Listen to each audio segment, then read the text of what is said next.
Alors, c'est en Chine que ça se passe, c'est pas en Europe. Mais Tesla a mis au point une carte cadeau. En Chine, Tesla teste la vente d'une carte cadeau pour recharger dans son réseau de superchargeurs. Tous les business sont bons actuellement. Ah, ça c'est étonnant ça qu'ils fassent ça. Du 17 au 26 janvier 2025, à l'occasion des retrouvailles de la fête du printemps, Tesla a mis à la vente 10 000 cartes cadeaux. Ces cartes se sont vendues 19,50 € et permettent de recharger 100 kWh dans le réseau de superchargeurs. Étrangement, Tesla précise que cette offre est l'équivalent d'environ 500 km de conduite. Alors, ça fait peu. Avec 100 kWh, c'est plutôt 700 quoi en fait. Sauf si t'as un modèle X, là ok. Ou une modèle S-Plaid. Après, les tests d'homologation d'autonomie sont tellement optimistes en Chine qu'il est effectivement préférable de prendre les devants et de préciser. Ensuite, les conditions générales sont très contraignantes, démontrant que Tesla cherche à bien comprendre les contours de ce nouveau business. La carte de recharge peut être activée dans les 10 jours suivant l'achat. La recharge est valable 20 jours. Ouah, c'est nul ça. Faut obligatoirement la dépenser dans les 20 jours qui viennent. Une fois la recharge terminée, à n'importe quelle borne à la portée de la carte de recharge, pendant la période de validité, le système déduira automatiquement le quota de puissance correspondant de la carte de recharge sans aucune autre exigence. Plage d'utilisation de la carte, disponible dans les super bornes de recharge en Chine continentale. Veuillez acheter la carte de recharge via le compte du propriétaire de la voiture associée au véhicule Tesla. Après l'achat, elle peut être utilisée par tous les véhicules du compte.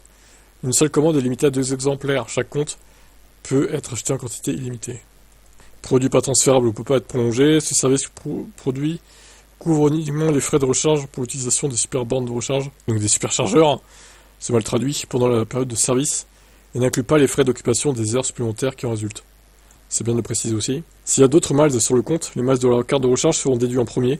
S'il y a plusieurs cartes de recharge, celle dont la durée de validité est la plus proche sera déduite en premier. Donc c'est celle qui se périme en premier, en gros, quoi.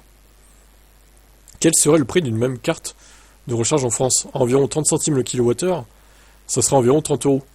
En réalité, cette carte pourrait être intéressante pour lisser les tarifs variables de Tesla en fonction des heures et du jour de la nuit, les semaines. Tesla possède effectivement des prix dynamiques. Bon, bah écoutez, je trouve l'idée pas mauvaise, effectivement. Donc là, attends, parce que si on calcule bien, ça fait 100 kWh, ça fait même pas 20 centimes le kilowattheure au final, avec 100 kWh inclus là. C'est quand même... bon après, je sais pas combien ils payent le kilowattheure en Chine, j'avoue. Je pense qu'ils payent moins que chez nous, parce que du coup là-bas, ils sont plus pauvres que chez nous, globalement. Mais en vrai, si ça arrivait même à 20 balles, 25 balles chez nous, ça serait intéressant quand même, hein, pour 100 kWh. Par contre, faut en avoir l'usage très rapidement. Ça, c'est un peu dommage. Dans les 20 jours qui suivent, ou alors, bon, tu peux gratter à 30 jours si vraiment tu actives au dernier moment ta carte, et qu'après tu recharges au dernier moment. Ça fait presque 30 jours. Bon, voilà, après, écoutez, c'est une bonne idée, je trouve. Mine de rien. Quel est votre avis, vous ?